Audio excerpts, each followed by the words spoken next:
BNP নেতৃত্বাধীন নতুন সরকারের জাতীয় অর্থনৈতিক পরিষদের নির্বাহী কমিটির প্রথম গুরুত্বপূর্ণ বৈঠক সোমবার সচিবালয়ে প্রধানমন্ত্রীর কার্যালয়ে অনুষ্ঠিত হয়েছে। প্রধানমন্ত্রী তারেক রহমানের সভাপতিত্বে আয়োজিত সভায় প্রায় 12,000 কোটি টাকার 18টি উন্নয়ন প্রকল্প অনুমোদনের জন্য উপস্থাপন করা হয়।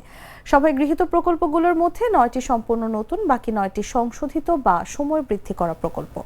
ঢাকা ও চট্টগ্রাম সিটি কর্পোরেশনের অবকাঠামো উন্নয়ন, ঢাকার জরুরি পানি সরবরাহ, সচিবালয়ে নতুন ভবন নির্মাণ, সাভার সেনানিবাসে আধুনিক ব্যারাক, 8টি বিভাগের উন্নত ডায়াগনস্টিক সেন্টার এবং গোপালগঞ্জ ডেন্টাল কলেজের নির্মাণ প্রকল্প বিশেষ গুরুত্ব পেয়েছে। নতুন সরকার প্রকল্প বাস্তবায়নের ক্ষেত্রে চলমান প্রকল্প দ্রুত শেষ করার উপর জোর দিচ্ছে। অর্থের স্বচ্ছতা নিশ্চিত এবং সময়মতো কাজ শেষ করার জন্য কঠোর মনিটরিং ব্যবস্থা চালু করা হচ্ছে। পরিকল্পনা কমিশন জানিয়েছে, নির্ধারিত সময়ের মধ্যে কাজ শেষ না হলে প্রকল্পের অর্থায়ন বন্ধ হওয়ার সম্ভাবনা রয়েছে। সভাটি সরকারের উন্নয়ন দৃষ্টিভঙ্গি ও ভবিষ্যৎ নীতির গুরুত্বপূর্ণ প্রতিফলন হিসেবে দেখানো হচ্ছে।